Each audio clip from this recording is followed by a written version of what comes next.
Nobody has more respect for women than I do. Nobody.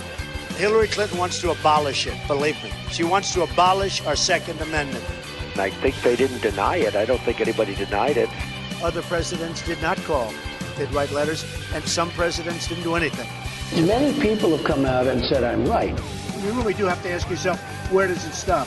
Hello and welcome to Fallacious Trump, the podcast where we use the insane ramblings of a stochastic terrorist to explain logical fallacies. I'm your host, Jim. And I'm your other host, Mark. A logical fallacy is an error in reasoning that results in bad or invalid arguments. And the logical fallacy we're looking at this week is the Hot Hand Fallacy. Yeah, so before we get on to the Hot Hand Fallacy, I just want to wish everyone a happy 4 Seasons Total Landscaping Day. Oh, yeah. Happy 4 Seasons Total Landscaping Day. Because it is the second anniversary of objectively the best thing to ever happen. Yeah. Yes, it is. Wow, is that 2 years? 2 years. Wow. Yeah. Cool. So I am wearing my official Fallacious Trump 4 Seasons Total Landscaping t-shirt, exclusively available from our merch store at fallacioustrump.com/merch, and officially enjoyed by No Illusions, which we'll talk about a little bit later. But so go get one. Happy 4 Seasons Total Landscaping Day to all who celebrate. Exactly. You could get one and then just Sharpie happy anniversary or 2 on it. Yeah. And then like every subsequent year, just buy another one and put a number on it. Absolutely. Yeah. So, on to the Hot Hand Fallacy. You might remember back ages and ages ago, in the midst of time, episode 111. Oh, God, yeah. Several prime ministers ago. Yeah. We talked about the gambler's fallacy. That is where, as you will know, because you definitely listened to that episode, that is where someone confuses dependent and independent events and ends up assuming that because a thing hasn't happened for a while, that it is due to happen. That is more likely to happen now, even though that is probably an independent event. Now, the hot hand fallacy is exactly the same reasoning, but leading to exactly the opposite conclusion. So they still confuse the independence and dependence of events, but they assume that if a thing has happened several times, it will continue to happen, that it is on some kind of streak or run. Right. So that's the same kind of fallacy that befalls gamblers' thinking. So they could probably hold those two contrary fallacies in their head at once. So they go, right, I need to bet on red now because black's been coming up so long. Or we need to continue to bet on black because black's been coming up so long. Black is clear. There's clearly a run of blacks. We should get on that and ride it till the end. Yeah. But there would never be an end. That's the thing, is it? Because they would just say, well, it's always going to be black. And yet, yes, I guess there must be a moment when it feels like there's been too many. Yeah. So therefore, we need now to switch to the other lot because it's just getting a bit too scary. Absolutely. Where there will always be somebody saying, just keep betting on that. It'll be fine. Probably the guy that owns the casino who will just say, you just keep doing what you're doing. You'll be fine. Yeah. And as he's walking away, counting dollars, licking his fingers. Yeah. So our first example comes from Trump, and it is talking about Obamacare in 2017. In Kentucky, 7 carriers have exited the state since Obamacare was implemented. I've been saying this for a long time. As a result, nearly half of the counties in Kentucky had only one choice in 2017. And the trends continue, and I think they definitely will. We don't have to think they will continue. But we will come, and we will do something great. And we're in the process of doing it. But if trends do continue, they'll have no plans in Kentucky in 2018. Yeah, we don't have to think. Yeah, we don't have to think. In fact, we don't have to think. It's better if we don't. Yeah. Yeah, because if you do, then that would stop you looking at the possibility of numbers before 2017. Yeah, say we were to do that, for example. And just to see how long this trend that Trump is saying will definitely continue had been going for. What we see is when Obamacare came in 2024 in Kentucky, there were 3 insurance companies, insurance providers. In 2015, there were 5. In 2016, there were 7. So if that trend had continued, it would have gone 2018. 9, 11, and so on. But what Trump is talking about is the 1 year trend where it went from 7 to 3, from 2016 to, which isn't really a trend. When a thing happens once, that's not typically considered to be a trend. No, but that's just the beginning. You know, you can always retrospectively look back and go, that was the moment that trend began. Yeah. But at the time when you're in it, even though he's been saying it for a long time, well, he can't have been, because it's not even been a year. He hasn't been in office that long, and let's face it, he doesn't know anything about this until he tries to make the auto cue a bit more personal and a bit more things that he's thought up rather than people that know stuff have just got him to say. So, yes, and I've been saying this for a long time. Well, if you had been saying it for a long time, you would have noticed the trend. Before now. Even wronger. Yeah. He's like historically wronger rather than presently wrong. Yeah. Yeah, yes. So basically, insurance providers come and go for all kinds of reasons. One of them might be the Affordable Care Act. It might be that there are insurance providers whose plans are not compatible with it, or they're just kind of not finding that they're making the profits they need to out of it, or whatever. But other insurance companies come along to fill that niche. And at this point in 2017, there were just as many insurance companies in Kentucky as there had been at the beginning of Obamacare. And so it was essentially regressing to the mean. And that has been the case across the US. In 2014, there were 5 insurance providers on average per state. And in 2021, there were 5. Right. And that went up as high as 6 at one point, and it went down to 3.5. And these things fluctuate, and they are not dependent. They, one insurance provider deciding not to provide health insurance in Kentucky does not then lead to another company doing the same thing.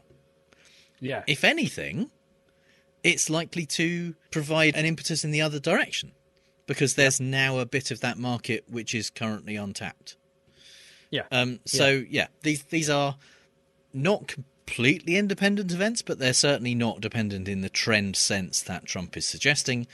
Yeah. And if you look at, like, for example, another trend of the number of uninsured people in Kentucky, that went down pretty precipitously from 2014. It was over 600,000 before Obamacare in 2013, and by 2016 it was down to under 225,000, which is over 60% reduction. Wow. Across the US, by 2016, almost 18 million uninsured people had got on insurance by that point, reducing the uninsured population by 40%. So that's what really is the kind of the numbers related to the Affordable Care Act. It was an unmitigated success, which doesn't mean that there were no people disadvantaged by it, no people who ended up paying more higher premiums, or insurance companies not continuing. But overall, it was a huge success, and even in specific cherry-picked places like Kentucky, where you can say 7 insurance providers have left, 7 months. Other insurance companies started up. But we kind of, and what it does is again, to us, to any sentient being, anyone who thinks about this stuff, I guess that the trend has been fulfilled yet again for Trump to say something and for it to not turn out to be true. So that's, far be it from us to kind of gamble on that, but we could kind of go, yes, if anything's a sure thing. Yeah. Don't start weighting it the other way. Don't take gambling advice from a podcast. Yeah. But if you're ever offered the opportunity to bet on whether the thing Trump said is true or not, don't go all gambler's fallacy and think a few quid in for this me. Time. Okay, there's been 99% of the times that he said something will happen. It hasn't. Therefore, the odds that this one will happen have gone up. So we ought to bet on this one actually happening. We would, far be it from us to give you gambling advice, but we would advise you, nope, just keep betting with the hot hand, because, they're tiny hands. Yeah, they're flaming hot. They're flaming, roaring with heat. And now is the time, I think, for Mark's British politics corner. Swimming around in the swamp of current Tory party politics, I kind of also noticed that the Tories, when it suits them, will try and unhook a trend from it being real, like when Truss announced her mini-budget and the pound tanked and the budget grew a massive hole, and they just said, oh no, that's a trend that's, we had nothing to do with that. That's just the global trend, and it's nothing to do with our anything that we can do. And yet, at the same time, the Tories maintain, and have always maintained, as I shall go on to illustrate, that the things that they do will continue the trend.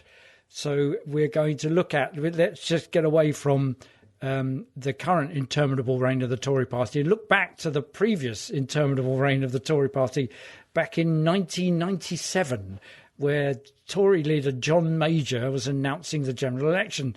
And I think he's expressing the hot hand fallacy because he's sure that people will see that the 18 years of Tory rule then had been beneficial, and he is confident that he and they will therefore continue in office. I see what the opinion polls say.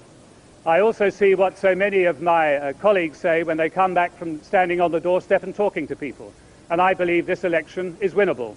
Not only do I think it's winnable, I think I'm going to win this election, and so are the Conservative Party. We have an 18-year record that I am proud of, and I believe that nobody who looks back over the span of that 18 years could have a shred of doubt about the improvements that people have seen in this country. He's very confident there, and he's thinking that, he's riding the wave of several re-elections. So Thatcher was elected twice, and then he took over from Thatcher. I don't know that they called a general election at that point. I think he didn't suffer a leadership vote of no confidence or anything. He just carried on. And so his time in office ended, so that's why he called the general election. I like his distinction between, I think this election is winnable, and that he will win it. So it's definitely winnable by someone. Yeah. Well, you think that because when it came to the 2005 election, nobody won it, which is why we got David Cameron and Nick Clegg joining forces. Because so I guess it's true that it's possible that, but at that time, the trend had been that people are enjoying the benefits of 18 years of Tory rule, and he's quite relaxed about it. He's quite, his hands are hot at this moment. So he's saying, yes, I've looked at the opinion polls, but I've also looked at people on the doorstep, which is, politicians speak for, the opinion polls aren't terribly accurate. So here's Peter Mandelson, who's on the other side. He's the campaign director for the Labour Party during this election campaign. And he's giving an alternate view of what John Major is saying. And I think in a way he's kind of indicating that Major is being a bit complacent and playing out the hot hand. What's absolutely clear is that coming from the Conservatives is a message that Britain's fine. Nothing needs to change. Our hospitals are fine. Our schools are fine. We don't have to care about the unemployed. We don't have to do anything more to tackle crime. It is a very complacent message indeed, whereas our view is that Britain can do better, it deserves better, but it can only get better from a new Labour government. The reason that it was a pleasant distraction from the current debacle in British politics is that in 1997, the governing Tory party, led by John Major, was defeated in a landslide by the Labour Party, albeit led by Tony Blair, who at this time wasn't the warmongering US lackey that he turned out to be. And they got a 179-seat majority. And at the same time as finding that, it struck me that the complacency expressed by the Remain campaign during the run-up to the Brexit referendum was similar hot hand-ish, in that they thought that they would not have to point out what has the European Union ever done for us very forcefully, because it was just as self-evident to them as victory was to Major. So it's a kind of complacency. It's kind of, everything will be fine. Everyone knows that Europe is a good thing.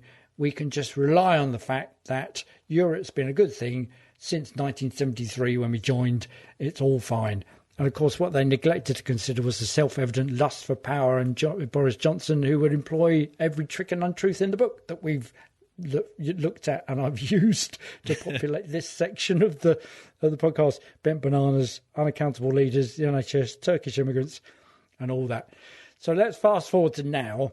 And I think there are some other things that the Tory government uses that are things to be relied on as winning hands in their bridge game of politics. Here's Sunak's government, however, and he says we'll have no more relying on those winning hands of mentioning Jeremy Corbyn to win the argument like Boris and Truss did.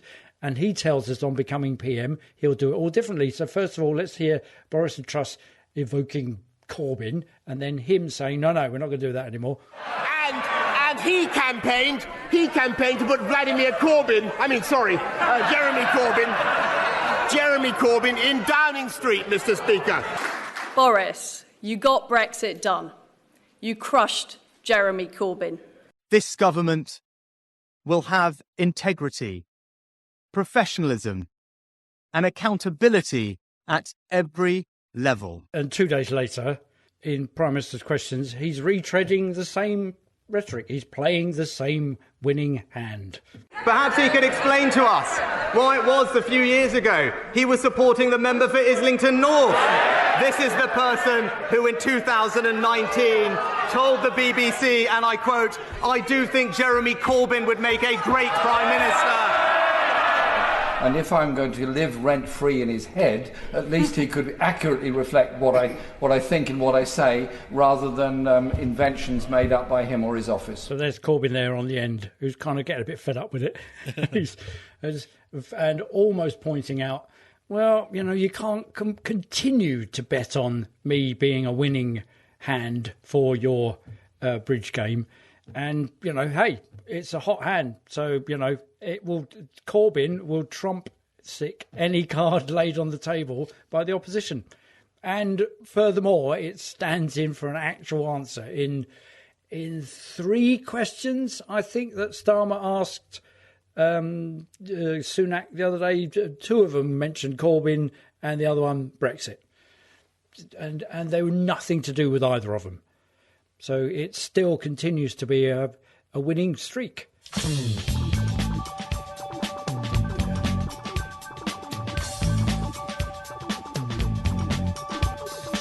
You may find yourself living in number 10. And you may find yourself in charge of a massive debt. And you may find yourself unable to steer this thing.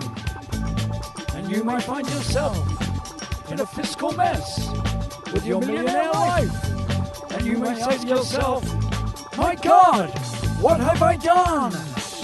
Finding the fallacies, fallacies in the wild. Finding the fallacies, fallacies in the wild. Here come the blues again, after the money's gone. Can't wait a lifetime, when will the election come?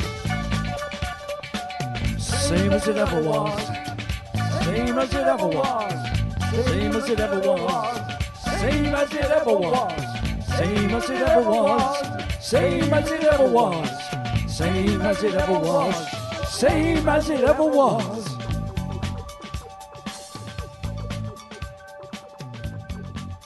Talking Heads there with their Hot Hand release, once in a lifetime. Yeah, I believe they're part of the anti-growth coalition, aren't they? Talking Heads. Oh yeah, no, absolutely they are, along with Status Quo. So in the Fallacy in the Wild, we like to talk about the fallacy of the week from a non-political perspective, and our first example this week comes from Bewitched. This is an episode where Darren, Samantha's husband, is actually having a bit of a run of good luck, and he gets the impression that actually it's Sam doing magic for him and making things go his way. Right. And so he kind of starts treating it quite cavalierly, as if whatever he wants to happen is just going to happen. And so one morning he leaves for work like this. Wow, sweetheart, you better take your umbrella. Well, I'm sure it'll stop raining in a few minutes. Well, it's raining awfully hard. What makes you think so? Because I want it to. Huh? I feel it will. Oh, have a good day. I know I will. My, you are Mr. Confidence this morning. I'm in a winning streak. There, and it stopped. Maybe you're on a winning streak. Honey, there's an old gambler's expression. When you're on a winning streak, ride it. Yep. Yeah. And that's an old expression for gamblers who end up losing all of their money because eventually the winning streak will come to an end. Yeah, I mean, we talked about regression to the mean last time. Randomness is clumpy. And when you are betting on or experiencing independent events, sometimes there will be a run of things that will go one way or your way or whatever. And that's what Darren is experiencing here. He has had a couple of days where he got a contract he wanted at work, and he got, things he said turned out to happen and come true. And it's coincidence that they've all happened in a row, and he assumes that is going to continue happening. With hilarious consequences. Absolutely. Yes, yeah. But the argument that when you're on a winning streak, you keep going is pervasive among people who believe in this fallacy, and with the gambler's fallacy is kind of the other way. If you're on a winning streak in a way with that, you want to stop because it's probably going to go the other way. It's going to go the other way, yeah. But that is something that comes up from time to time. It came up in this episode of South Park, where the local Native American-run casino has kind of drained South Park dry of all its gamblers and has decided to buy the town so that it can destroy it and just build a highway through to Denver so that it can get more people to their casino. And so the residents of South Park raise as much money as they can in the hope of buying the town back themselves. And between them, they're able to raise $10,000. And so they come up with this brilliant plan to go to the casino and bet all of their $10,000 on roulette so that they will make enough money to buy the town back. And they put it all on 31 black, and it comes up. We have plenty enough to save our town now. Yeah, but wait, $350,000. That means if we won again, it would be $12.25 million. We could save the town and be super rich. Oh, hell yeah, let it ride. Let it ride. What the hell are they doing? Let's go 31. Let's see. 2 red, you lose. Oh! Damn it! They had it.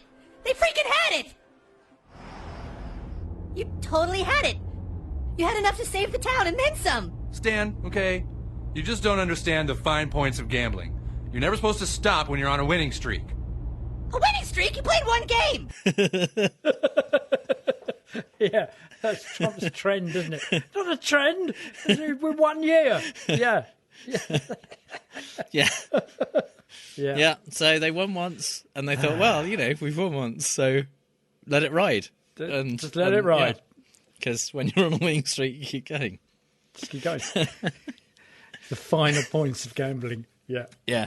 And gambling is used, again, as a metaphor this time in Adam McKay's film The Big Short. And this is a kind of cutaway where Nobel Prize-winning economist, after this, Richard Thaler, and Selena Gomez explain mortgage bonds and stuff using blackjack and using the hot hand fallacy. So here's how a synthetic CDO works. Let's say I bet $10 million on a blackjack hand.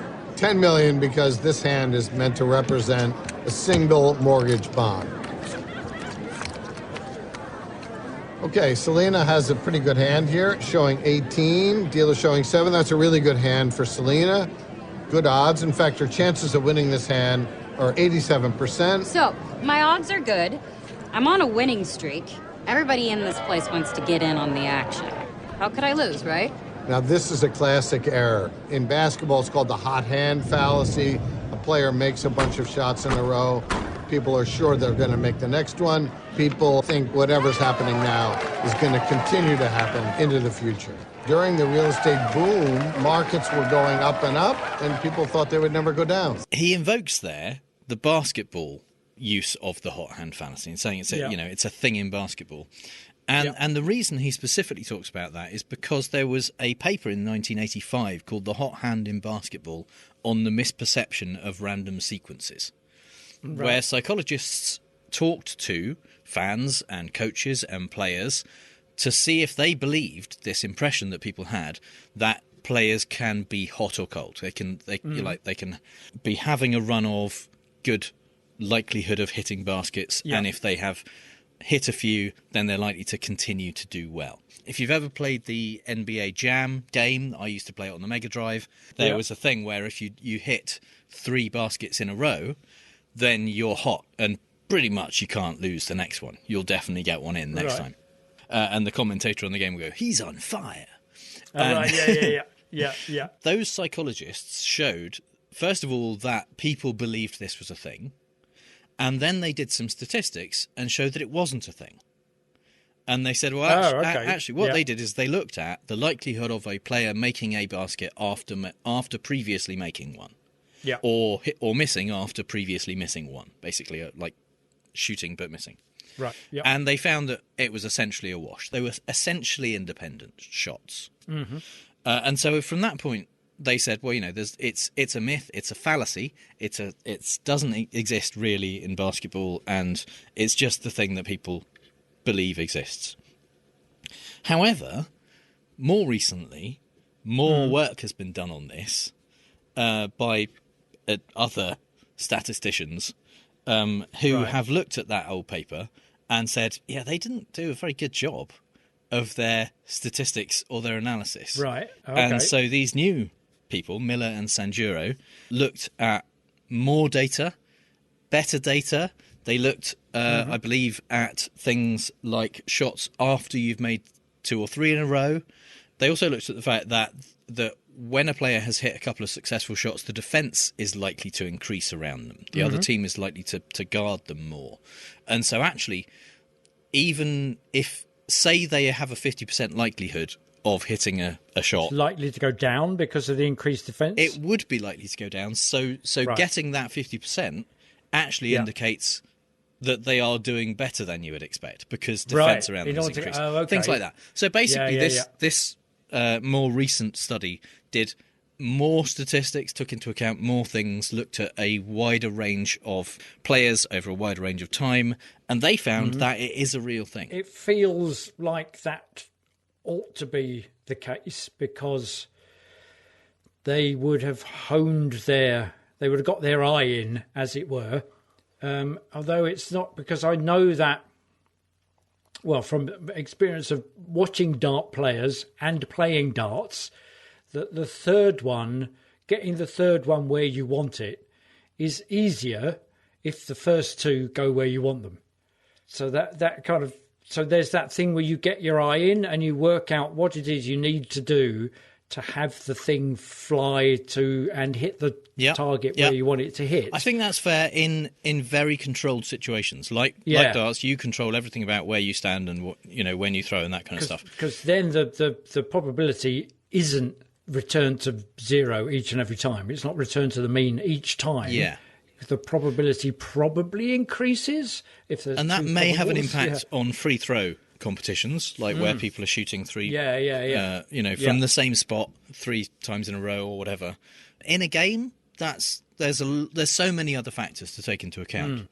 You're not going to be shooting from the same, not every shot is the same level of difficulty.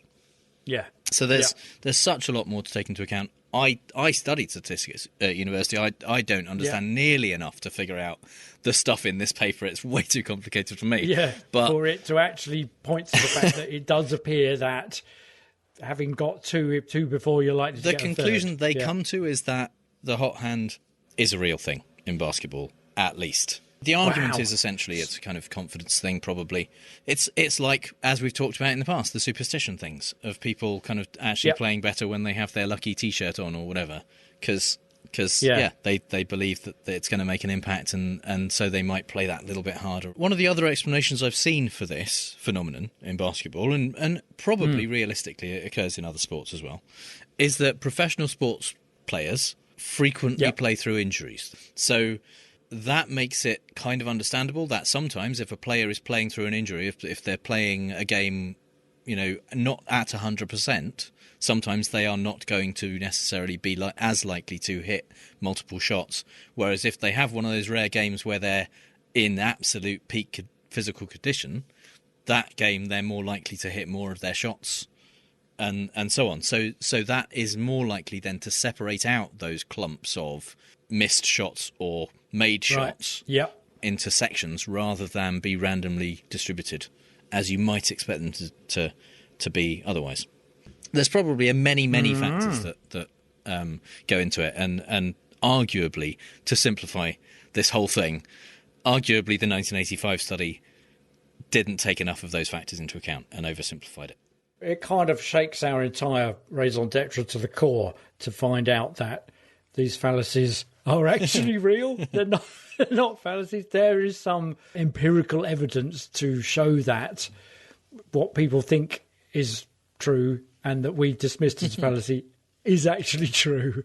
That's well, I mean, the thing is, I feel a bit my foundations have been shaken. As we somewhat. know from the fallacy, just because something is, a fallacy just means something is badly reasoned. It doesn't necessarily mean it's not true. Yeah. Right. If someone uses a fallacy in making a claim, that claim can still be completely true. It just that's just a bad way to reason it.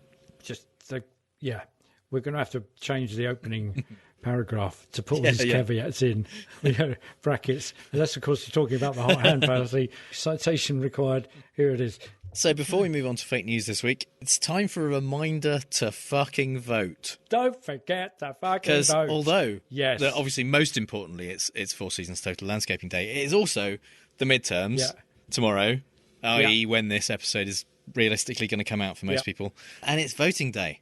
It's your last opportunity to actually make a difference. And I don't know any people who listen to this podcast who live in America who wouldn't already be voting. And, they've already... voting or would have forgotten to. They've already, they're not going to just ignore it. That would be... Those aren't our listeners.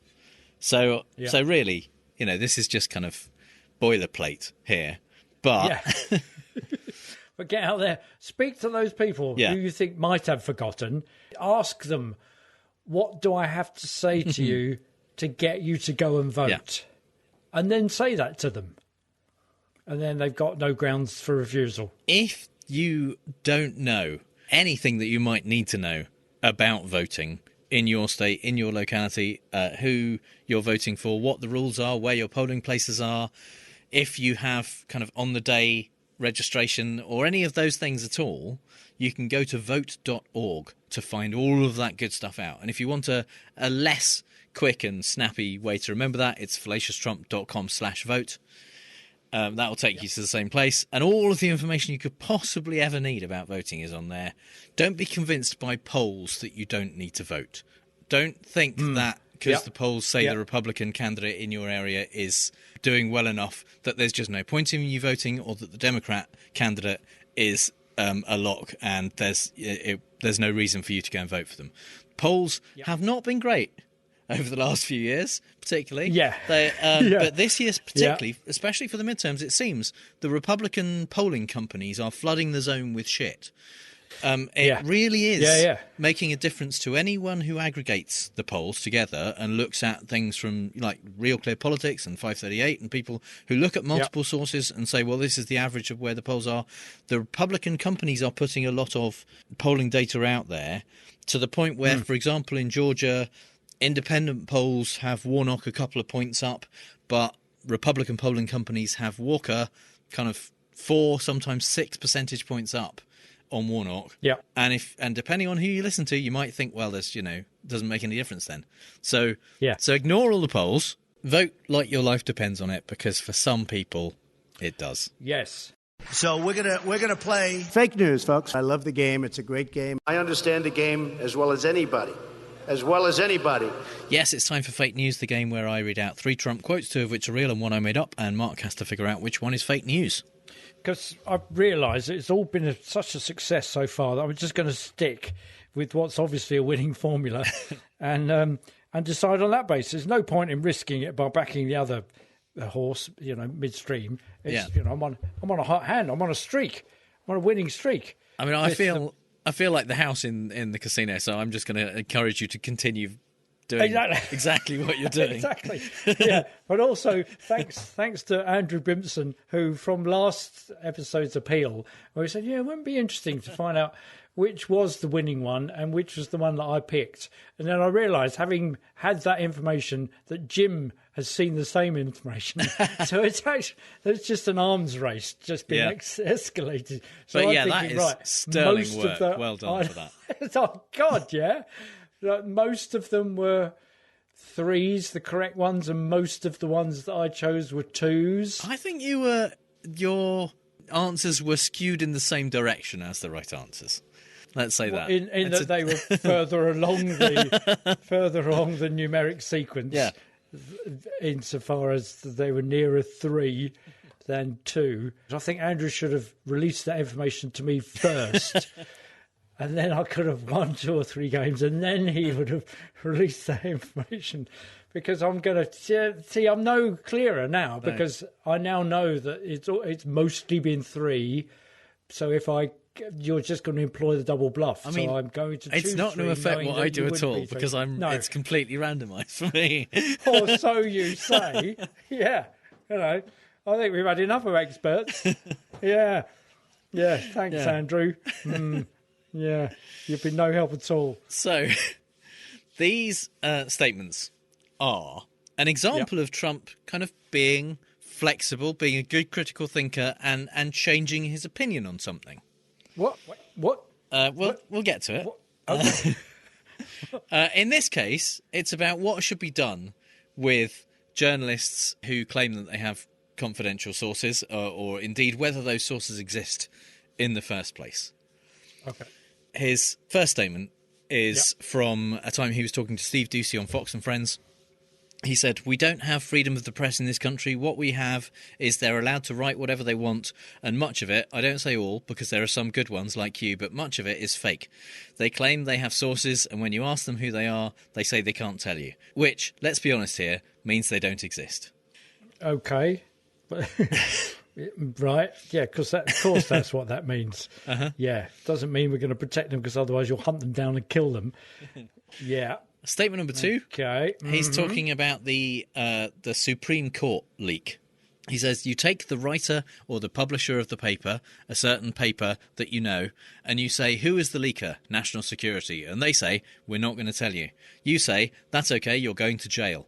And when this person realises that he's going to be the bride of another prisoner very shortly, he will say, I'd very much like to tell you exactly who that leaker is. Right. So he's gone from they don't exist to I'm just going to blackmail you. I'm going to literally torture you until I'd threaten you with prison rape, and then you'll tell me. Yeah.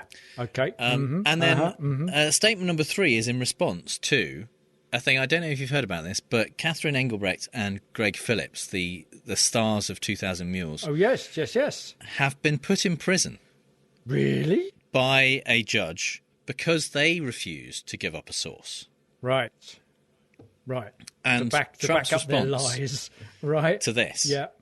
They spent 1 year going through tapes, all government cameras, going through videos, 1 year, and they found thousands, tens of thousands of stuffed ballots. They have the tapes. You know what they did? They put them in jail 2 days ago. These people are evil and they're crazy, and I don't think our country's going to stand for it. Who do you talk about? The two that went in jail? Judge. Oh, okay. The judge is crazy and evil. Oh, okay. Not the perpetrators, who are evil and crazy. Yeah. Right. Okay. Okay. So, yep. Freedom of the right, whatever they want. So let's be honest. Who is the leaker? That sounds very Trumpy. Who is the leaker? Okay. Okay. So, on the basis of supreme knowledge and no ignorance whatsoever, I'm going to say that number 1 is the one that you made up. Okay, so of the other 2, which are you more convinced by? More convinced by the leaker one, number 2. Number 2. So number 2 is real. Ooh. You take the writer and or the publisher of the paper, a certain paper that you know, and you say, who is the leaker? National Security. And they say, we're not going to tell you. They say, it's okay, you're going to jail. And when this person realizes that he is going to be the bride of another prisoner very shortly, he will say, I'd very much like to tell you exactly who that leaker is. Jesus. It continues to sound like... I've got recordings that I inherited from my dad. They're LPs of 1950s American stand-up comedians. I guess they were the kind of Lenny Bruce era comedians, the cadence of the comic saying these things was ahead of its time in the 50s, because people were saying on the liner notes on the back of the LP, it would say, but he doesn't make jokes, he tells stories, and it's just, if you did that and then just put it into an AI machine and said, give me pictures of, like, if you put it into Dali, yeah, and you said, I want recordings of 1950s stand-up comics, it would come out like this, based on absolute lies, and it would sound exactly like that. It's horrific that they laugh. It's just, God, it's frightening that there are people in the audience who will just laugh at or applaud. We're not going to tell you. It's purely based on what he is saying. It's a very easy crowd, isn't it? Oh, yeah. He hasn't got to do any work, really. Because they've paid to be there, kind of thing. Yeah. So, yeah. He's not going to go to one of these rallies and be asked to be held to account. Yeah. No. And not get a good response from the crowd when he plays the hits. It's not full of Australian journalists, is it? Yeah. Saying, well, you can't do that. Here are the charts. You can't do that. And they can go to these rallies and be confident that he's not going to be playing any new material. Yeah. They're going to get what they've come for. Yeah. He's like his own tribute act. Yeah. It's like when you go and see U2, the tribute act, you only get the U2. They're not pushing a new album, so playing stuff you don't know. They're just doing all the hits very convincingly, as if it's almost exactly like U2 was back in the day. So he's doing that. He's doing the greatest hits of a successful president, but he never was. So he's just doing the act. He's a bit like Rishi Sunak. He's making the noises that you associate with the leader of a political party. Yeah. Without actually having to be one. So you also think that number 3 is real? I do, though my doubt is kind of outweighing. But we won't go for that because my hot hand fallacy is saying, I mean, you're on a roll. I'm on a roll of one. I've only played one game, but yeah. And number 3, yeah, so the next one, bound to win, is real. Oh, they spent 1 year going through tapes, government tapes, all government cameras, going through videos. 1 year, and they found tens of thousands of stuffed ballots. They have the tapes. You know what they did? They put them in jail 2 days ago. These people are evil and they're crazy, and I don't think our country's going to stand for it. See, just saying lots of the time they spent and that they found tens of thousands, all of those that they found. If he looked at anything other than Dinesh D'Souza's film, even if he just listened to our patron breakdown of the film, far be it from us to deny him that pleasure. He could afford it. He would have realised that it's all absolute bullshit. So no wonder they put him in jail. Yeah. Because the thing is, they didn't put them in jail for that. They put them in jail for not giving. They should, but they put them in jail for not giving up a source, which is exactly what a week ago. He was saying that journalists should be subject to prison rape if they refuse to give up a source. Yeah. And now exactly what he said in the other one guys, was true. And these guys and he's saying they put them in jail. Can you believe it? Because they didn't give up the liquor. Yeah, they didn't give up the guy. Yeah. So this is a lawsuit which is between True the Vote and a company called Connec, a Michigan-based election software vendor, who are nothing to do with voting machines. They don't control votes or tabulate votes or count votes or anything like that. Yeah. They do payroll software for election companies and kind of HR stuff for poll worker companies. Yeah. So they get paid. Yeah.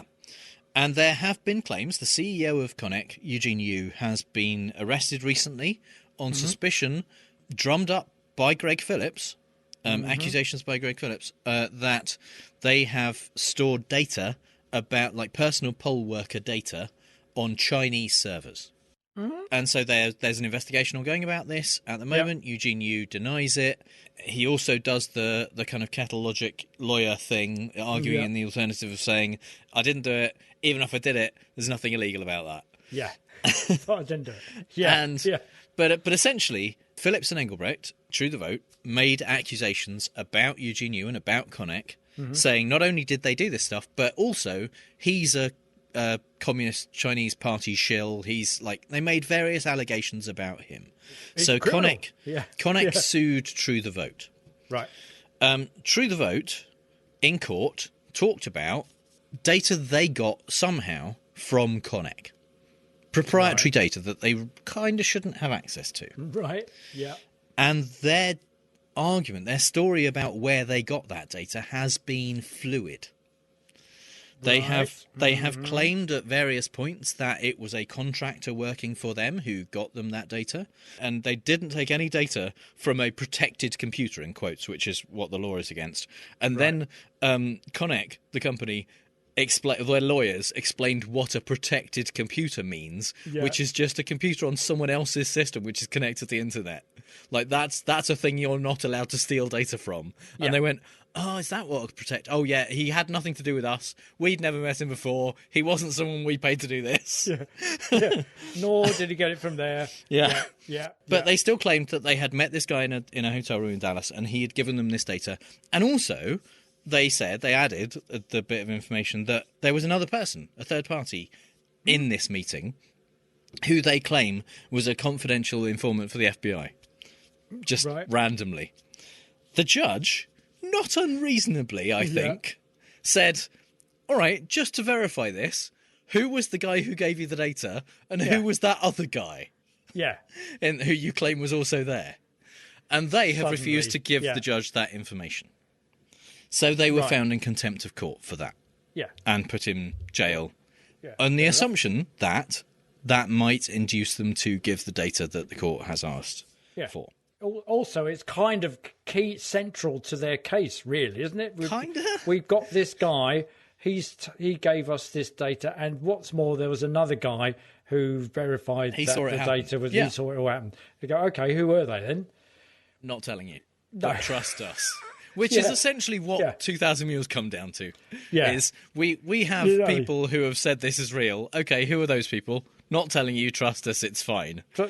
And trust us that we've got other examples to show that what we're saying is true, that they stuffed many votes in many ballot boxes across many states in several over one night. Just take our word for it. What's wrong? It's not like we're proven fraudsters or anything. No. So just take our word for it. So they were taken into custody for their integrity and not burning a source, by their reading. And Trump thinks that is A-OK. But the journalists protecting their sources should be attacked by big people called Bubba. And that means that number one was not a real thing that was said by Trump. Yay! Although he has in the past claimed that confidential sources aren't really sources. So it's not a million miles away from the kind of thing he would have said. Exactly. But that does mean kind of thing. that you've won this week. You're now on you say 49.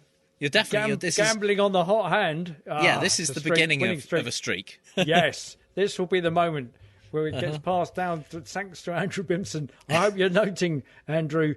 Note it. This is day one this week. Day one, year zero. And we'll look back on this as the beginning of the big comeback. Yeah, of a streak that lasted, including up to and including one game. Yay.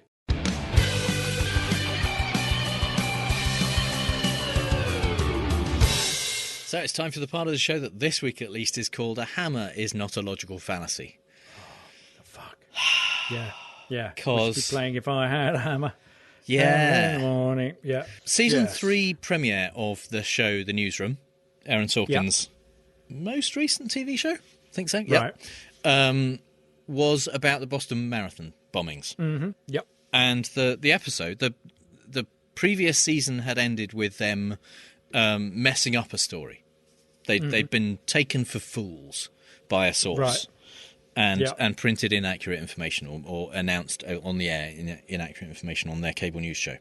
And so the Boston bombings, there was a lot of information flying about, a lot of rumors and stuff, a lot of things talking about the ethnicity of the bombers or the religion or the identity in some cases that was flying about on that day.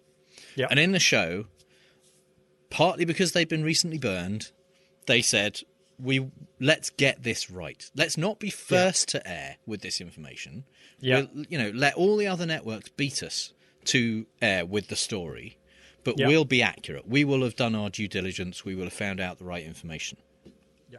And it reflected reality in that on the day, someone was misidentified as the bomber, and the name went round, and rumors flew. And that was the situation, essentially, when Paul Pelosi, Nancy Pelosi's husband, was attacked in the middle of the night by a guy with a hammer who broke into their house in San Francisco and broke through a piece of glass in the window and opened the door and confronted him, who was in bed. Nancy was in D.C., I think, at the time. She was certainly not at home. Kind of subjected him to house arrest in a way at first, and said that he was going to wait there for Nancy to come back. That's who he was after. Paul Pelosi managed to call the police, had a conversation with the dispatcher, a bit of a coded conversation in as much as he wasn't, according to the notes that have come out subsequently and the information from the police reports, he wasn't like, you need to get here now, there's a guy with a hammer, he's going to hurt me or something. But the dispatcher knew enough to send police round. They went round, and at that point, once the police were there, the intruder assaulted Paul Pelosi and smashed his skull, fractured his skull with a hammer. Lots of rumours flew about things, that some of which were reported early, very quickly, by legitimate sources and then quickly retracted. Some were misunderstandings based on the reports that had come out about the dispatcher's report about things that had been given to the police, that things that had been reported in slightly ambiguous terms and were then taken and run with by news organisations, but many more by just trolls, right-wing websites who made up stories, and then those got put around as if they were true, especially by right-wing sources, and you got people like Dinesh D'Souza, who was tweeting out any fucking rumour that came across his screen, and then had the temerity a couple of days later to complain that the story kept changing. Because as a bona fide documentary filmmaker, he wants the story to be one story that he can then would have a narrative arc. Whereas, I mean, I did tweet at him. I did reply.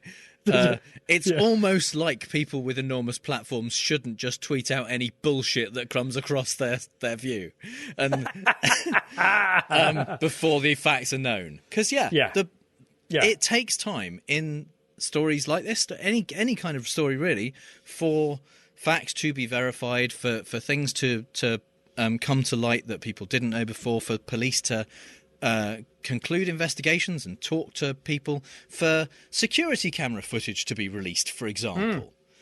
People were saying that because the footage from the 28 security cameras that surround the Pelosi's home weren't immediately released to the public, that was somehow suspicious and proved nefarious dealings between Pelosi and the attacker.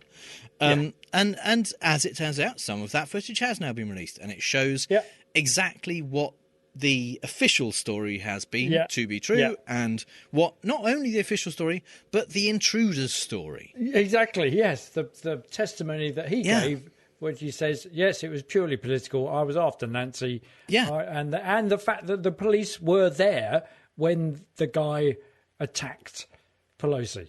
When he hit him with the hammer, the police were there and they saw him do it.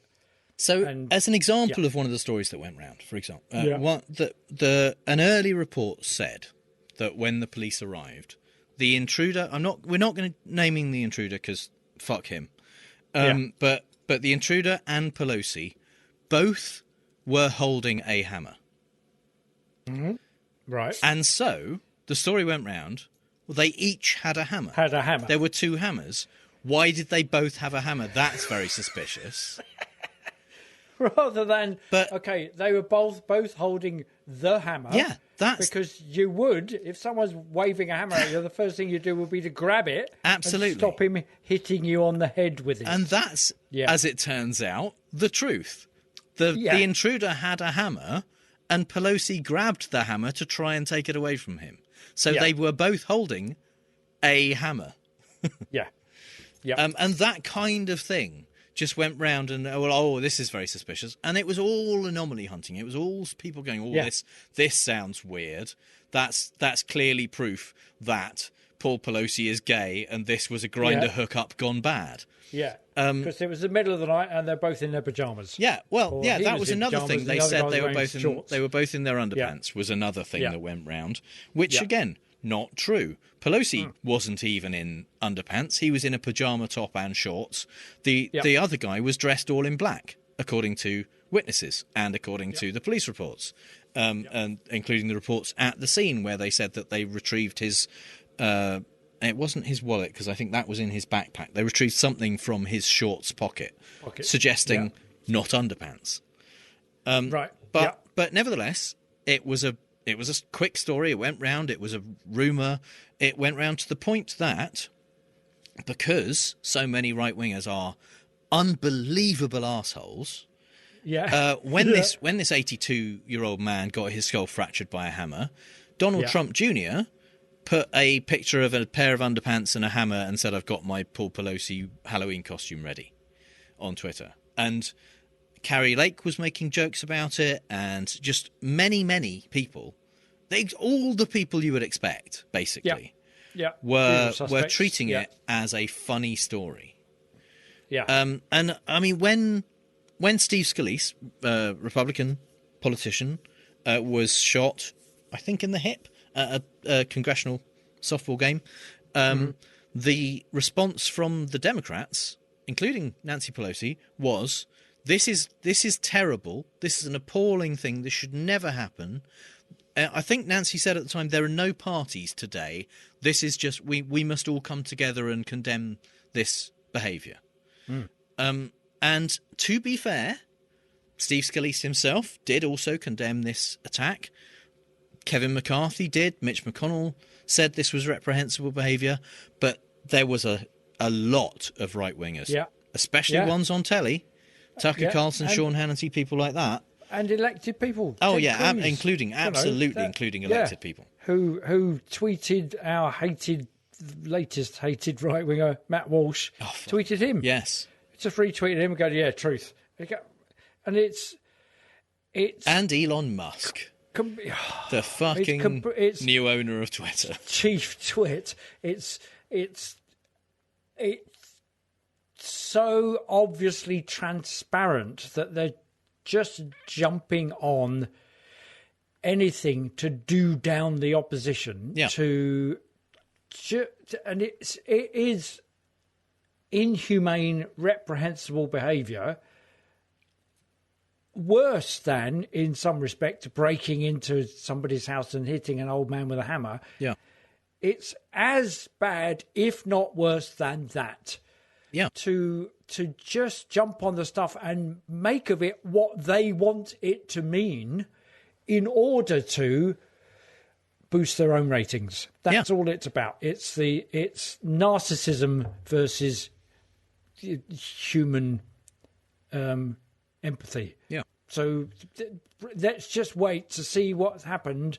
What is the truth? There's a guy who's broken in to somebody's house. He's hit him with a hammer. What the fuck? Let's wait to see what's going on. Meanwhile, we'll just extend our best wishes, our thoughts and prayers. Yeah. At the very fucking least. I mean, it's literally the least you can do is thoughts and prayers. Yeah. You don't, it's nothing. But, and they still couldn't do that. No, that's how desperate the fucking Republicans are. That's how desperate they are. that they can't, if you've got any humans involved in the voting process, they're not going to vote Republican. They're going to vote Democrat. So what we'll do is dehumanize every single member of the Democrat Party and the Democrat ideals so that it's less inhumane when they are rubbed out. That's, far be it from me to reduce everything to Hitler, but that's exactly what you do. What you do, you dehumanise the opposition. It was the same with Thatcher and the right-wing press during the Argentine War where they called them argies. So they were less than human. Yeah, I mean, it's the same with Trump calling immigrants animals. It's the same with Suella Braverman calling the immigration an invasion. And turning up to the fucking migrant camp in a Chinook helicopter as if we're at war with them. Yeah. For it was a £7 train journey from the bit of Kent she was in to the other bit of Kent she was in. £7 it would have taken. And it cost about 10,000 easily to I think. For the fuel and the crew and the flight. What the fuck? Yeah. But no, what we need to do is dehumanise these. Yes, they are the anti-woke coalition. They are. Let's just dehumanise them all. Let's dehumanise the entirety of the Democrats by jumping on any little tidbit that we can turn in with our warped fucking view of what humanity is. Over here on the right in the Republican Party, in the grand old party, in the grand old tradition of being utterly despicable and inhumane, and put that out there as if it's the truth, and then complain when the truth comes out that the story keeps changing. Story keeps changing. I can't keep up with this, so I can't cast this in a bad light largely anymore. The story kept changing because they were correcting things that had initially been wrong. That's why the story changed. They then got the account from the guy incorrect himself. Information came round.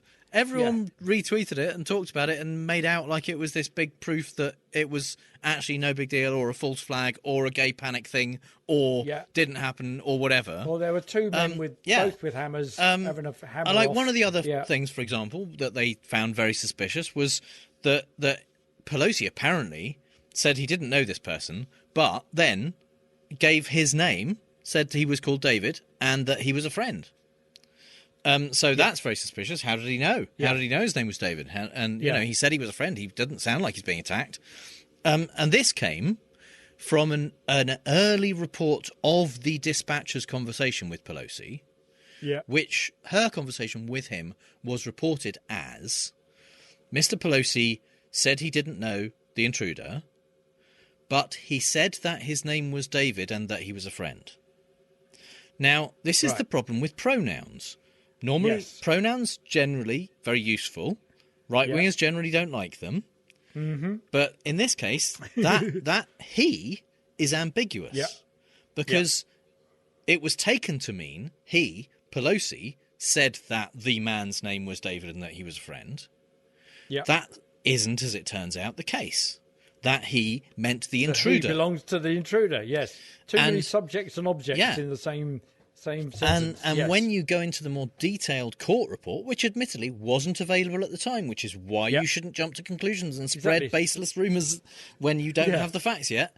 When you have the actual information in the report, in the court report, it says the dispatcher asked for the man's name. The man responded, "My name is David."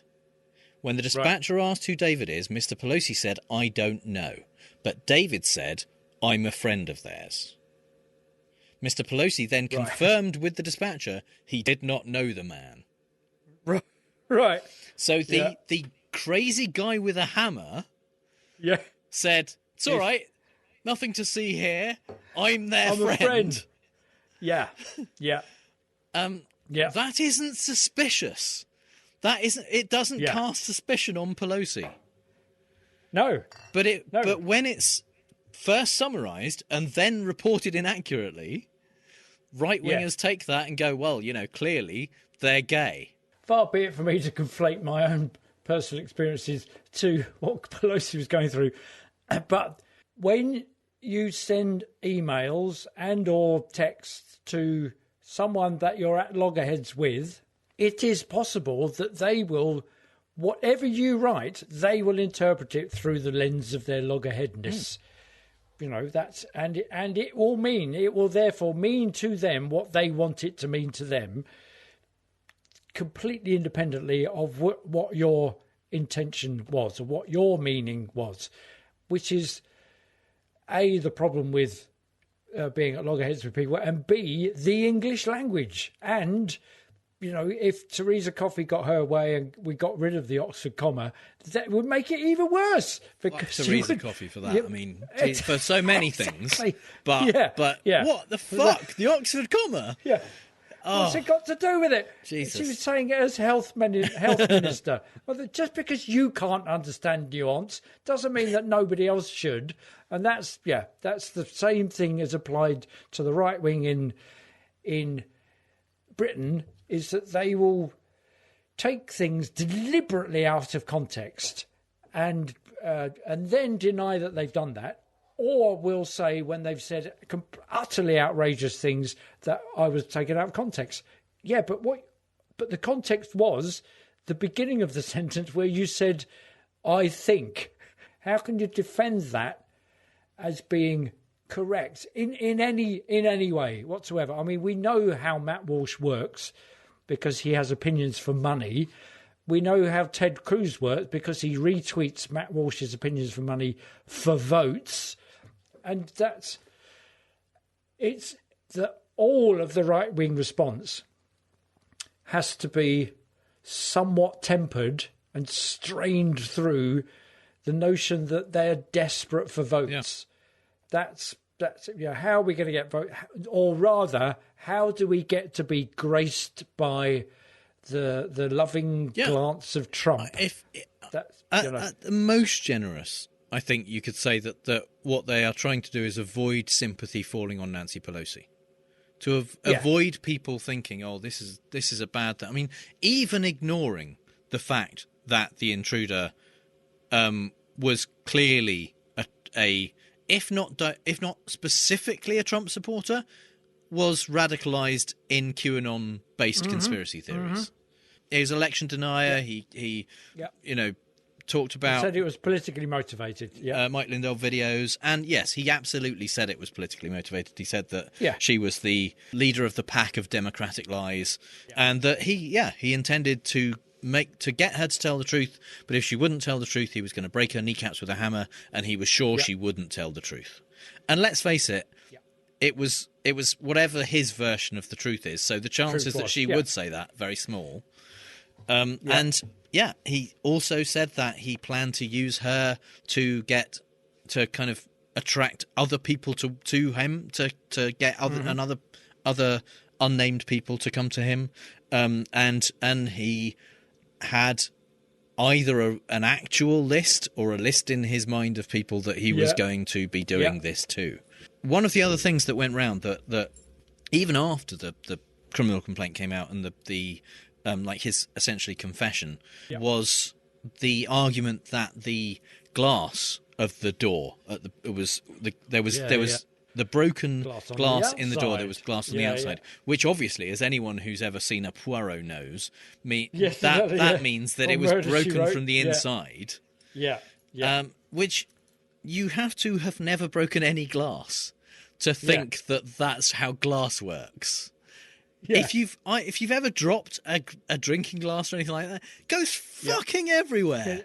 It goes everywhere. There have been forensic studies on what happens when you break a pane of glass to see to see if you can tell which direction it was broken from, and you can tell by kind of cracks and striations of the glass fragments that you find, and you can kind of put them together and see that it kind of goes out in a particular pattern from the impact. You can't tell from where the glass is. The glass goes fucking everywhere.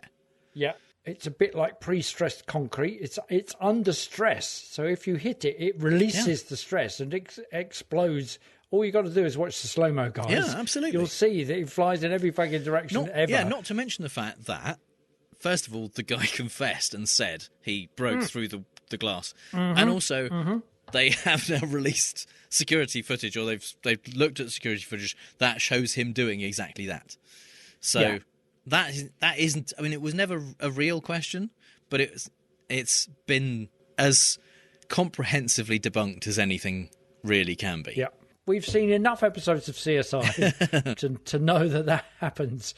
But there's a selective blindness on the right. They only see what they want to see. Yeah. But they did, after having all of these mutually exclusive theories of it didn't happen at all, he somehow did it to himself. Right. It was a grinder hookup gone bad. He was a male prostitute. It was a drug deal. Pelosi was drunk. This guy was just a crazy Democrat who is a nudist hippie who lives in Berkeley and therefore can't possibly be a Republican. They finally, after a few days, all decided that it did definitely happen, but it's okay because he's an illegal immigrant. Okay. Right. So no wonder we've been gone down this rabbit hole of untruth because he's an illegal immigrant. Yeah. Albeit from Canada. They said that he overstayed his visa, which is clever because you don't need a visa from Canada to the US. So, but I mean, that's kind of a technicality. Canadians are allowed to go to the US for business or pleasure for 6 months without a visa, and he had been there for a few years probably. So he overstayed the legal amount of time he was technically allowed to be there. Right. And technically he's an immigrant, but let's face it, that's not who they're talking about when they say illegal immigrants. No. They don't mean Canadians. There are no people on Fox News saying we need to secure our northern border. Yeah, because that's an insecure border, because all it does is stop the influx of fentanyl. It's like, that's how insecure it is. It will stop countless 1,000 tons of fentanyl. But no, that's right. So yes, let's play the immigrant card. Yeah, I'm surprised that the Prime Minister of Albania hasn't had to go on US news and say, you can't use us, can't keep using us as the excuse for your failed politics like they're doing in Britain. Yeah. So, in an unprecedented move, after it's a trend. 112 trend episodes, that's going to carry on. We have a second is not a logical fallacy segment. Basically, it's the first time we've been able to kind of replace all the really bad news that we always talk about in logical fallacies, the grim stuff that brings us down.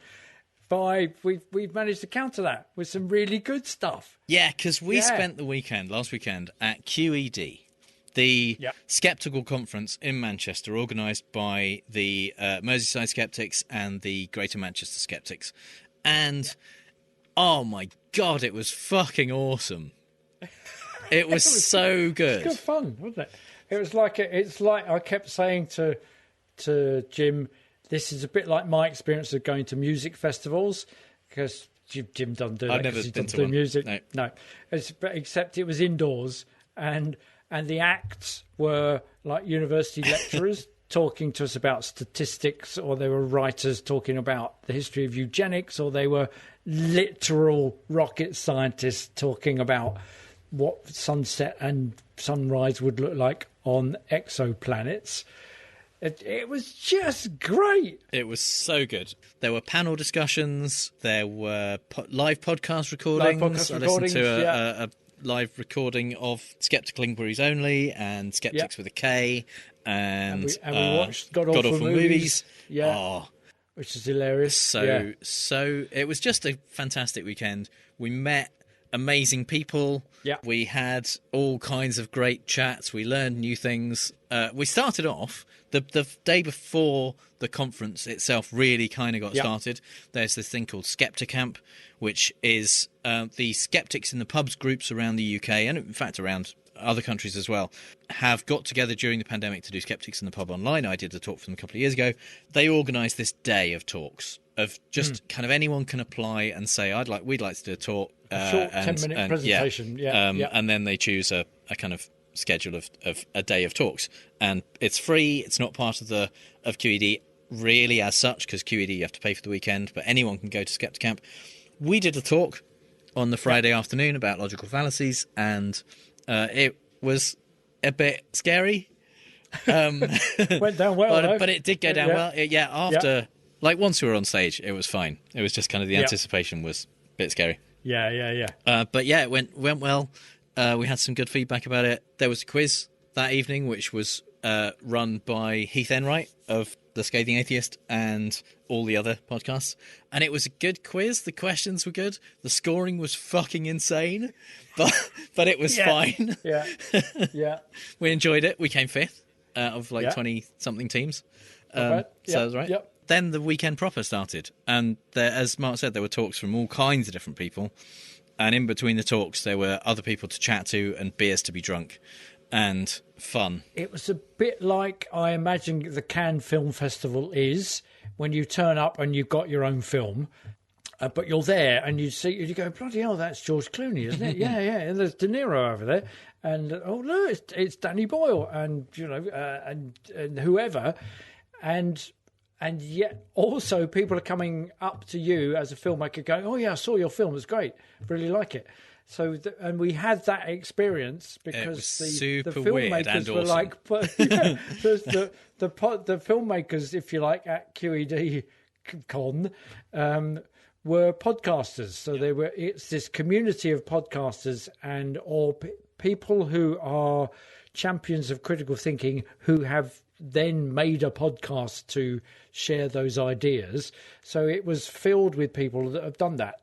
And you would look across the bar and Jim got all excited. He's going, no, there's god-awful movies, people. Yeah. There's Thomas Smith and Lindsay Osterman and there's just so many. I was completely starstruck. I was I really wanted to go and talk to them all weekend. And I was feeling like I just don't want to bother them. And I know that part of the reason they're there is to say hi to people and, chat and stuff.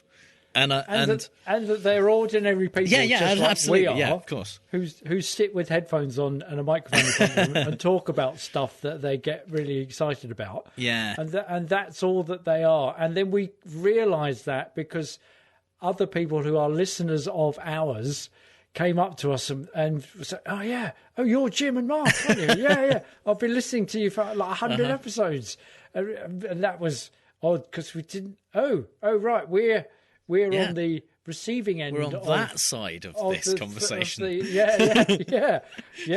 And it was a bit like I was saying to Jim that my experience of being in a band, because we met one listener who was wearing my band's T-shirt, and my experience one of our patrons, Hugh. Yeah, exactly. Yeah, being in a band and having a set list, because you think, well, what the fuck are we going to sing? Okay, let's do it in this order.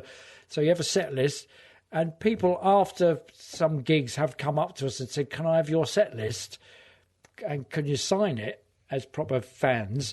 And I did that once on a Friday. And then on the Sunday, I went to see another band and I asked them that same question. And so I'd gone from the person that somebody sheepishly asks whether they could have it to sheepishly asking a band whether I could. And forgetting in the process that you are the same kind of person that just makes music and hopes people turn up and listen to it. So we make podcasts and hope people turn up and listen to it, just like we turn up and listen to other people's podcasts who we think are awesome. And to find people who listen to us that think we're awesome was very odd. It was super weird, but amazing. We met another one of our more recent patrons, One-Eyed Nick. He was on our quiz team, and we chatted to him a lot, and we hung out a lot with Amber R. Buchanan, who you will have heard from the closing credits of the show a lot. She was amazing. We spent quite a lot of the weekend. Came all the way from Virginia to Manchester, England, to do the thing, to listen to that stuff, and then so it was like stupidly hungover. Not hungover. Not hungover. Jet lagged, yeah. No, she did get hungover. Just stupidly jet with a little help from us. Yeah. But then hung out, and then one night we kind of, we chatted away after the thing, and then we went off to do karaoke, and then we left that after 24 seconds. Yeah, we did. We went to karaoke.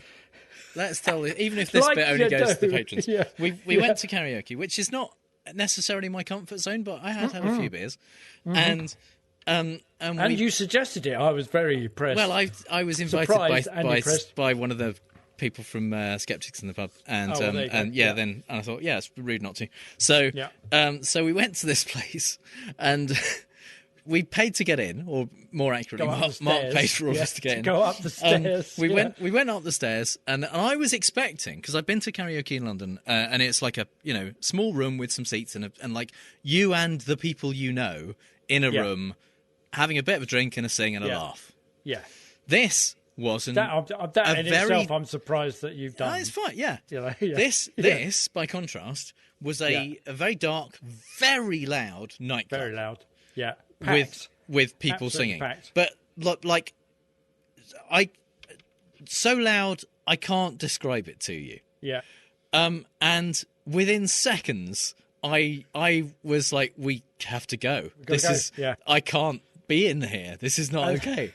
And in the process of leaving, we collected other people. Yeah, because there were other people who felt the same way about it as we did. And then we just hung about with them. We had a fantastic evening chatting with them and drinking. Walking on down, going back to the hotel where we thought that the bar was closed. The bar was still open. Yeah. And then to kind of round out the story in the perfect filmic way, went out onto the car park. Sit outside in a car park, and we met people who had just got back. This felt like hours and hours later. This was and we met people who just got back from the same karaoke place. Oh, man. It was just the perfect ending to the story.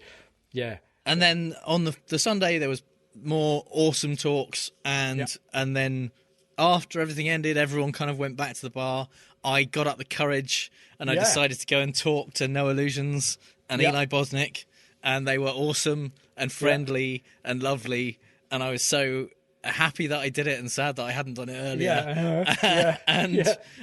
And Noah thought my Four Seasons Total Landscaping t-shirt was funny. There you go. And it was just great. So it was an amazing weekend, and part of the reason we're telling you this is not to gloat that we had an amazing weekend while you were sat at home.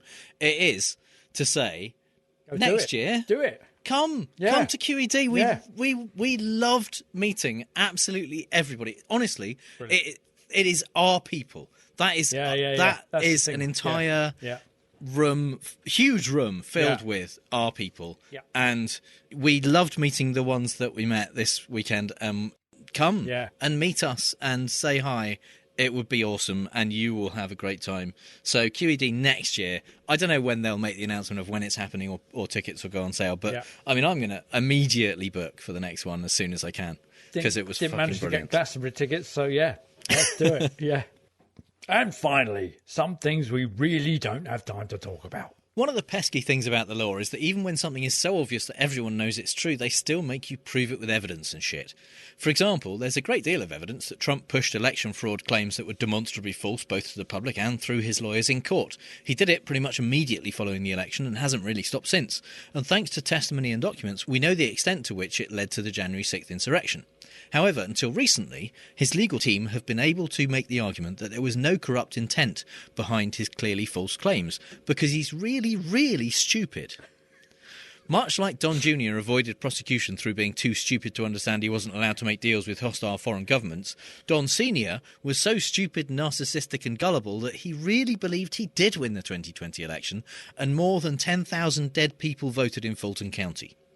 I say until recently because US District Court Judge David Carter has finally got round to looking at the less urgent emails from Trump lawyer John Eastman to check if they were really privileged as Eastman claims, and ordered 8 more to be released to the January 6th committee.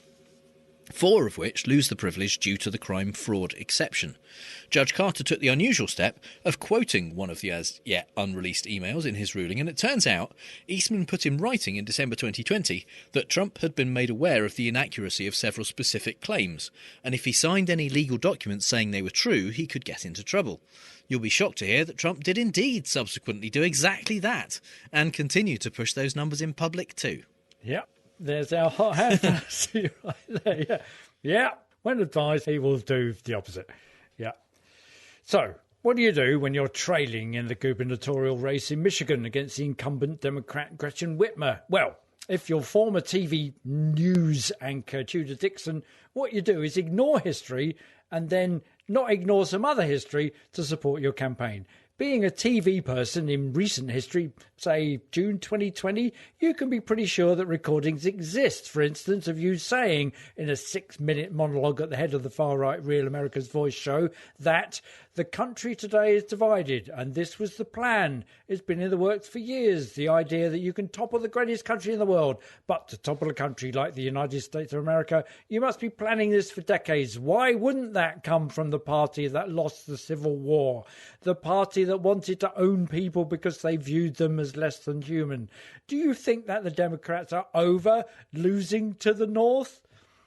Yep, me too. Sitting here, wide-eyed, scratching my head, mouthing, what? But the South and Democrats defecting to the Republican Party because slavery and like Lincoln and end of slavery and Gettysburg, and what are they teaching in schools over there? Well, of course, if Dixon got away, they'd not be teaching critical race theory for sure, which this actually is, isn't it? Unlike Lincoln, who said the world will little note nor long remember what we say here and was oh so very wrong, Dixon's campaign, when asked about the contents of this speech, rolling all of the responses to George Floyd and the pandemic into a theory that the Dems want to divide the country and feed white people white guilt so that they can assume power and gladly own and enslave people of all colours again, ignored that bit of history and failed to answer CNN's queries. Rather, they claimed CNN is rushing to the aid of their favoured candidate, Gretchen Whitmer. Well, there you go, folks. Tudor Dixon, the human food blender, mashing up the nation's history into her own private Michigan to make things easier to swallow. Don't forget to fucking vote. Finding out where the line is for different groups can be interesting. You know, the line that's crossed when someone goes too far. More and more frequently in the nightmare hellscape we call politics, just finding out there is indeed a line is nice. But conservative journalist Lara Logan seems so intent on finding that line, I assume she must be writing a book on it or something. Lara used to work for CBS News as their chief foreign affairs correspondent. She found their line in 2013 when she was fired for an inaccurate and poorly sourced report on the Benghazi attack. Then she went to Fox News, who had no problem with her falling for and reporting multiple obvious hoaxes about Antifa, but somewhat surprisingly balked at her calling Anthony Fauci a Nazi. Lara found a new home at Newsmax, who were apparently unfazed by the reductio ad Hitlerum and ambivalent about her spouting pro-Kremlin propaganda about Ukraine and her claim that Darwin was paid by the Rothschilds to come up with the theory of evolution. But Lara was undaunted. Determined to find Newsmax's line, she claimed on air last week that people at the World Economic Forum want us eating insects, cockroaches and that while they dine on the blood of children. Which kind of sounds like she thinks it's unfair she never gets to dine on the blood of children. She also said, God believes in sovereignty and national identity and the sanctity of family and all of the things that we've lived with from the beginning of time, and he knows that the open border is Satan's way of taking control of the world. So having finally proved that it's possible for someone to be too crazy for Newsmax, without even the threat of a multi-million-dollar lawsuit from Dominion, Newsmax released a statement condemning her reprehensible statements in the strongest possible terms and promising never to interview her again. She's going to run for office. It's the only logical step. And now, news of the right-wing superhero movie Rebels Run, which featured the character Rebel fighting a global police force hunting down free-thinking conservatives. Yeah, perhaps a somewhat nicher movie than the Marvel Universe, but one for which Theodore Beale, a far-right blogger known as Vox Day, managed to sufficiently inspire his followers, the Supreme Dark Lord of the Evil Legion of Evil's minions, to raise over $1 million. Link to the trailer, though, and you'll find Vimeo's page stating, Vimeo, something once lived here, but it's been deleted. Why is that? Well, when you're in the right-wing world of funding the unfundable to say the unsayable, you're going to have to keep your money safe with those who bank the unbankable. James Wolfgram's Utah-based Ohana Capital Financial, for example. A self-described cryptocurrency billionaire, You can hear the alarm bells too, hey? According to a federal indictment filed last month, Wolfgram's wealth was a sham. The sports cars pictures posted on his social media, for example, were pulled from other websites. He also sold crypto mining rigs, which, not unlike the screens we saw in 2000 Mules, were fake and simply ran a loop of mining activity, like a mashup of Manic Miner on the Sinclair Spectrum and that bit from Speed. Not surprisingly, Wolfgram was indebted to other clients and, in an echo perhaps of Trump, used the money from one grift to pay off the debts of another grift to do with fake PPE supply. Despite their supposed outsider status, Beale and his collaborators called them mainstream law enforcers, the FBI. Later, composing himself, Beale declared, "I strongly suspect this whole thing was a targeted operation intended to break our community." No, looks like you're able to do that on your own. Pitch it as a documentary and Dinesh D'Souza will fund it, I'm sure. Trump is the best at losing in court. Everybody says so. Nobody has ever lost like him. But losing by simply failing to prove your case, having your own lawyers disbarred, or having summary judgments against you for failing to produce evidence probably gets pretty boring when you've done it as many times as Trump. We all need a bit of variety to keep things interesting, and while Trump's lawyers didn't exactly find a new way to lose in New York last week, they may have found a new reason to settle a lawsuit. A group who claim Trump's security guards beat them up for protesting outside Trump Tower back in 2015 filed a lawsuit which Trump was apparently willing to fight in court until his lawyers started interviewing potential jurors in the case. According to the Daily Beast, they had trouble finding potential jurors who weren't openly hostile towards Trump and his politics, and decided it would be better for everyone if they just came to a last-minute settlement agreement with the plaintiffs. You know what? Reading Wolfgram's name reminded me of someone. And then our most favourite ham-fisted fuckwit since the Three Stooges, Jacob Wall and Jack Berkman showed up again. Yay! This time, pleading guilty on October 24th in Cuyahoga County Common Pleas Court in Cleveland to telecommunications fraud in relation to a harebrained scheme to depress black turnout by dint of robocalls dispensing misinformation about the 2020 election. Berkman initially claimed that his number had been spoofed when the account responsible for paying for the calls was immediately traced to his cell phone. No one in their right mind would put their own cell phone on a robocall. I suspect he then realised what he'd said and nodded in surrender, a bit like Al from the diner in Happy Days. Yep.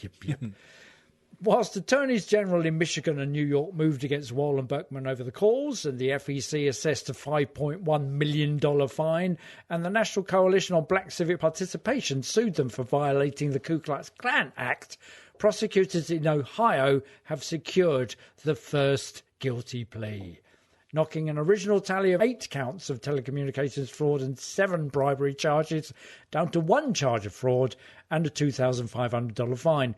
Not clear what sentence the pair will receive, but Law and Crime reports they may actually serve time.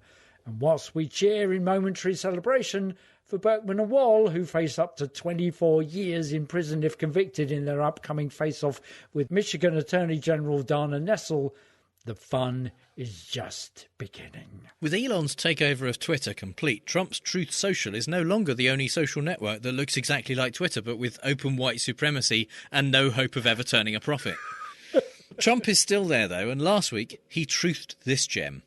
So, the Pennsylvania Supreme Court just ruled in effect that the 2020 presidential election was rigged, but they'll let that result stand. However, in future elections, you're not allowed to do what was done in the 2020 election. Is that fair or even legal?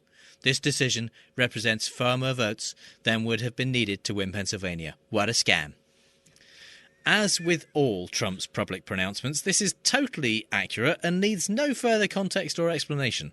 But for those of you who remain sceptical, the fat liar is referring to a ruling by the Pennsylvania Supreme Court that any mail-in ballots received for the midterms in outer envelopes that are either undated or with an incorrect date should not be counted.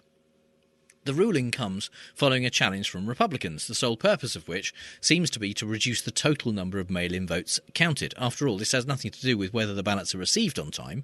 Pennsylvania requires voters to handwrite a date on the envelope. In past elections, nobody cared what that date was. It could be in the future, if you like.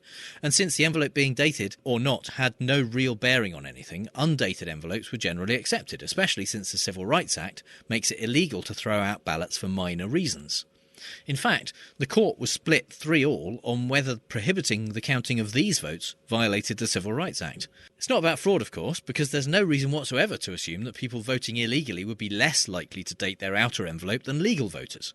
Ultimately, what the courts and the Republicans have done here is ensured that fraudsters with good admin skills are more likely to get their votes counted than the around 8,000 Pennsylvanians who generally miss that part of the instructions each election. And of course it doesn't mean, as Trump claimed, that the court ruled the 2020 election was rigged. All it means is that democracy has been chipped away at again and will need to fight a little harder to get it back. Don't forget to fucking vote. In another up and down, gone and back few days in the home of the sick man of Europe / laughing stock of the civilised world, Britain, the interest rates are up again, as are BP and Shell's profits. A new PM Rishi has performed more U-turns than Truss, having U-turned on all his leadership contest promises and also the specific promises of the Tory manifesto that for a brief moment Boris had a chance of a comeback on as the mandate he was voted in on in 2019. Suella Braverman is back from the dead after 6 days because she apologised for breaking the ministerial code of conduct, so that's all right then. And Andrew Bridgen MP has been suspended for 5 days for breaching, checks notes, the code of conduct, and because he displayed a cavalier attitude to the rules, having accepted large sums of money from firms he lobbied on behalf of.